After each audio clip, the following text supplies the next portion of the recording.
Today I want to talk about self-confidence. The term comes from the Latin word fidere, which means to trust, and so self-confidence means trusting ourselves. There are many resources that touch upon the subject of self-confidence. There are plenty of books, YouTube videos, magazines, and scientific articles that explain self-confidence. And almost none of them is wrong. Some view it from different perspectives, some view it as a personality trait, others from an ability viewpoint. Then some people consider self-confidence to be almost like a myth, according to which self-confidence is a supernatural trait that only the chosen lucky people get to have. Other people see it as a false idea that people talk about or believe in way too much.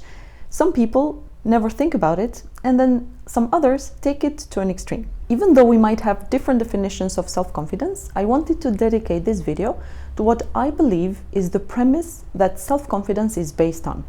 At the core of self-confidence is the belief that I will be okay no matter what. Obviously, no matter what refers to events and experiences that we don't like.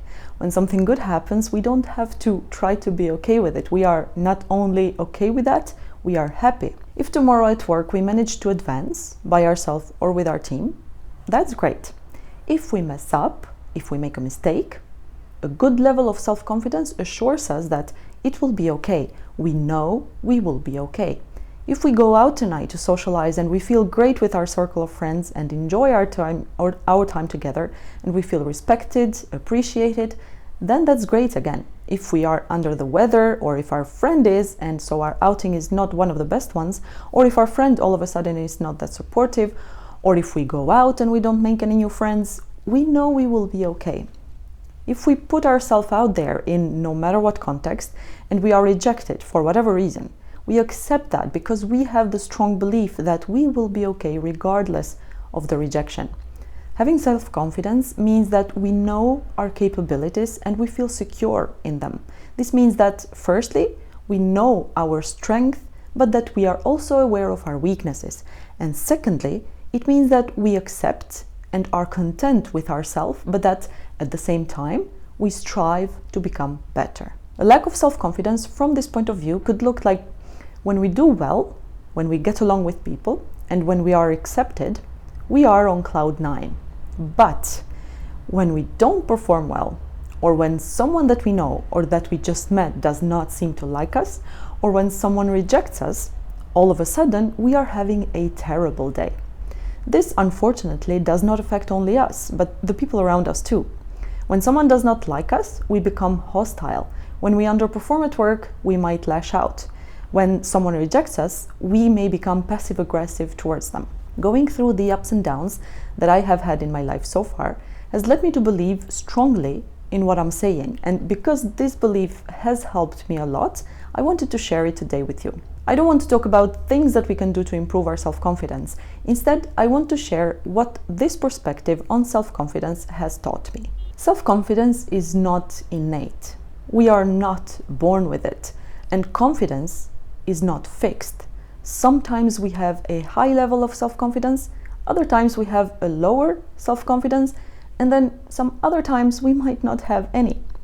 That is why I have found self-confidence to be much like a muscle. If we don't use it, we lose it. Seeing self-confidence as a muscle has helped me identify the best way to build our self-confidence up, which is to continuously leave our comfort zone. Many times I have noticed that when I have a comfortable routine for an extended period of time, my self-confidence starts to drop. As a result, I resist any new activity, new people, anything new and different from my routine. At this point in my life, I know very quickly whether my self-confidence is where I want it to be or not. And how I can tell is if the biggest part of me is resistant to new things, that means my self-confidence is low and I have to start leaving my comfort zone. I really believe that when we have self-confidence, rejections serve to only make it stronger and not any weaker. When our self-confidence is low, one single rejection could feel like the end of the world. But when our self-confidence is strong, rejection in a work, social, or romantic context only makes it stronger. Being rejected means that the other person does not want us for one reason or another. which means our set of traits and characteristics is not the best fit for them. And what this means is that our set of physical appearance, character, mind, lifestyle, and everything else in between has a firm and well-defined shape and form. When we have self-confidence, we strongly believe that our well-defined set of traits is valid and good, but at the same time, being well-defined means that it will not be liked by everyone, because if you think about it, we don't like everyone either. Getting rejected proves this belief. On the other hand, getting rejected means that we have left our comfort zone, which in itself improves our self-confidence. To know where our self-confidence is in the first place requires some level of self-awareness. We talk about self-awareness most of the time as this trait that you either have or you don't. But we don't seem to realize that different people view self-confidence in different ways, or specify different levels to it, or are happy with having reached different levels of it. When I think about this, my brain always makes an analogy with different people's choice to live either in an urban or in a rural area. I have had the luck of trying both, even though I was only a child when I spent time in the village at my grandparents', but the impact that that time has left on me was pretty significant. People living in rural areas, and people who would like to live there, they have their sets of pleasures and pains in their lives, challenges that they have to face, problems that they might avoid because they prefer to stay within their comfort zone. People living in the city have their own sources of pleasure and pain as well, even though they might be completely different from those who live in the villages.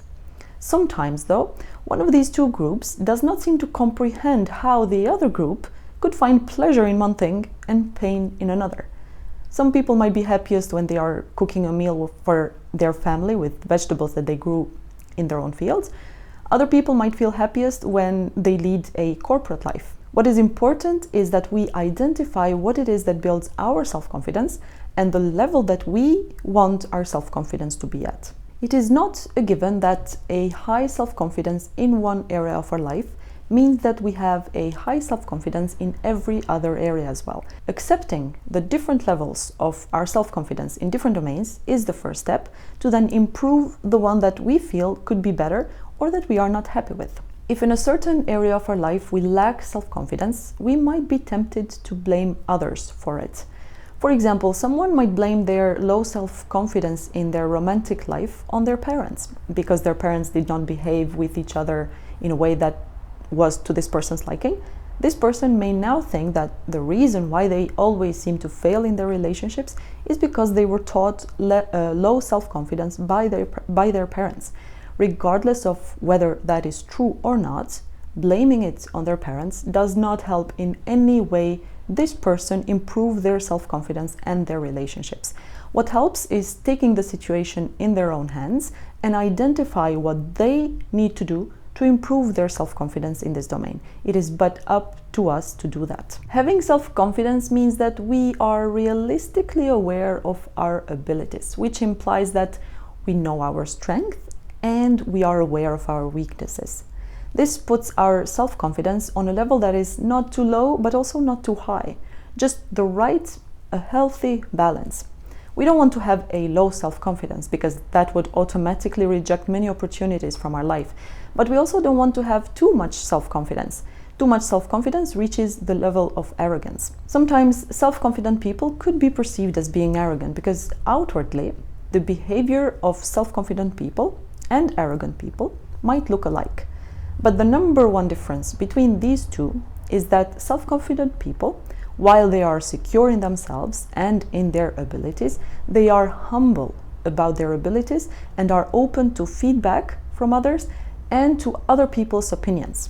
Arrogant people, on the other hand, believe that they know it all, and hence they exaggerate their abilities and are not open to any feedback or the opinions and ideas of others. This is all for this video. I hope what I shared here with you prompted you to dig a bit into yourself and your preferences when it comes to keep building your self-confidence up. Thank you very much for watching, and I will see you next time.